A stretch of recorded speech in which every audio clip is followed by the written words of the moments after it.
بسم اللہ الرحمن الرحیم۔ شروع اللہ کے نام سے جو بڑا مہربان اور نہایت رحم والا ہے۔ یزید نے اپنی زندگی میں ہی اپنے بیٹے معاویہ کو اپنا جانشین مقرر کر دیا تھا۔ یزید کے 12 بیٹے اور 5 بیٹیاں تھیں، لیکن اس کو اپنے بیٹے معاویہ سے بے حد پیار تھا۔ اس کی تعلیم و تربیت میں شہزادوں کی طرح کی گئی تھی۔ یزید چاہتا تھا کہ اس کا بیٹا اس کا حقیقی جانشین بنے۔ یزید نے حکومت سنبھالتے ہی اپنے 2 بیٹوں خالد اور معاویہ کو اس وقت کے بہترین استادوں کے مکتب میں 3 سال کے لیے بھیج دیا۔ شیخ عمرو بھی جانتے تھے کہ یزید کا جانشین معاویہ ابن یزید ہے، اس لیے انہوں نے اس کی تربیت پر خوب محنت کی۔ جب واقعہ کربلا پیش آیا تو شیخ عمرو کو بہت تکلیف پہنچی، چونکہ آپ کا دل محبت اہل بیت سے سرشار تھا اور آپ رسول پاک صلی اللہ علیہ وآلہ وسلم کے خاندان سے محبت فرماتے تھے۔ اسی لیے آپ نے یزید کے دونوں بیٹوں کو عظمت اہل بیت کی تعلیم دی اور یہ بتایا کہ نبی پاک صلی اللہ علیہ وآلہ وسلم کا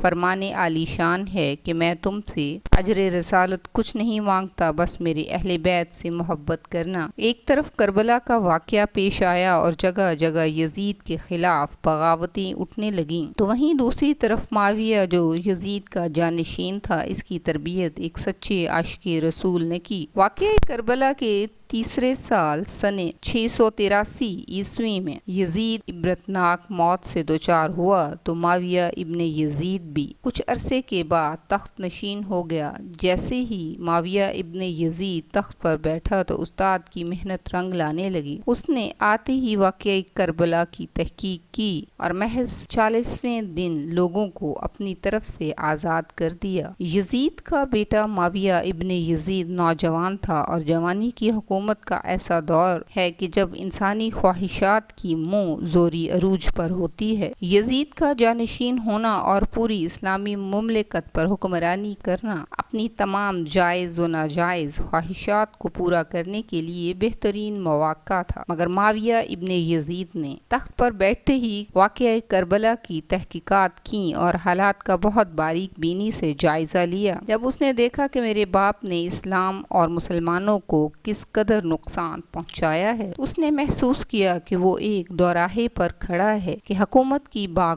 ڈور سنبھالے اور ظلم و ستم اور عیش و عشرت کا بازار گرم کرے، یا تخت و تاج کو چھوڑ دے اور اپنے باپ اور اپنے آپ کو ان ہولناک گناہوں اور اس کے دردناک عذاب سے بالآخر اس نے فیصلہ کر ہی لیا۔ اس کا فیصلہ ان کی تعلیمات اور ایمان کے توفیل ہی ممکن ہوا۔ جب اس نے رگوپے میں شامل ہو چکا تھا، اس نے پختہ ارادے کے ساتھ حکومت کے عہدیداروں اور عوام کو مسجد میں جمع کیا اور پھر خود منبر پر جا بیٹھا۔ اس نے اپنی تقریر میں سب سے پہلے اللہ تبارک تعالیٰ کی حمد کی اور اس کے بعد رسول کائنات امام الانبیاء حضرت محمد صلی اللہ علیہ وآلہ وسلم اس کی آل پر درود بھیجا اور یوں کہنے لگا، میرے باپ یزید ابن معاویہ کو جب حکومت ملی تو وہ اپنے اعمال اور اپنی بدکرداری کی وجہ سے ہرگز اس کا اہل نہیں تھا، لیکن وہ بھی اس پر قابض رہا اور اس کا نفس اس سے بدترین کاموں کی ترغیب دیتا رہا۔ ہاں، وہ اپنے برے کاموں پر فخر کرتا تھا اور اس نے اللہ کی بتائی ہوئی حدود سے تجاوز کیا۔ رسول پاک صلی اللہ علیہ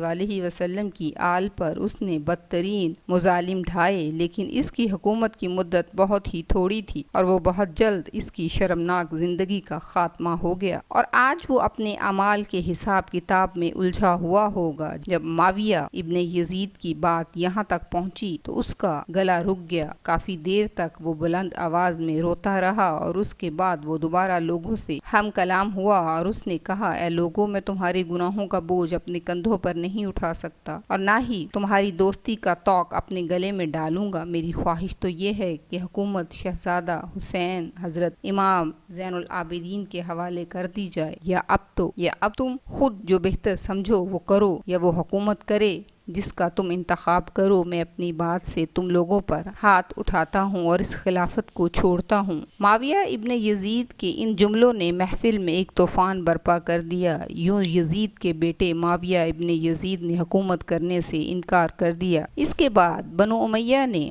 اموی شہزادے مروان ابن حکم کے ہاتھ پر بیعت کر لی اور اسے تخت پر بٹھا دیا۔ مروان نے اپنا دارالحکومت مستقل طور پر دمشق منتقل کر دیا۔ بنو امیہ نے شیخ عمرو کو زندہ درگور کر دیا کہ تم نے کیوں یزید کے بیٹے کی ایسی تربیت کی کہ اس نے بھرے دربار میں بنو امیہ کو رسوا کر دیا۔ چنانچہ اس کے بعد چند دن کے بعد ہی معاویہ ابن یزید کو زہر دے دیا گیا۔ 685 عیسوی تک مروان ابن حکم نے حکومت کی۔ اس کے مرنے کے بعد مروان کے بیٹے عبد المالک بن مروان نے 685 سے 705 عیسوی تک ایک طویل عرصہ حکومت کی۔ پھر 705 عیسوی سے 715 عیسوی تک عبد المالک کے بیٹے ولید بن عبد المالک نے حکومت کی۔ اس کے دور میں سندھ، اندلس اور دیگر بہت سی ریاستیں فتح کی گئیں۔ اسی کے دوران شہزادہ حضرت امام زین العابدین کو بھی زہر دے دیا گیا۔ 715 سے 717 تک ولید بن عبد المالک کے بھائی سلیمان بن عبد المالک نے حکومت کی اور 717 میں عمر بن عبد العزیز رحمۃ اللہ علیہ معجزانہ طور پر تخت نشین ہوئے، لیکن ان کو بھی زہر دے دیا گیا۔ 720 تا 724 تک ولید ابن عبد المالک اور سلمان بن عبد المالک کے بھائی یزید بن عبد المالک نے حکومت کی، باغ دوڑ سنبھالی۔ اس کے بعد حشام بن عبد المالک،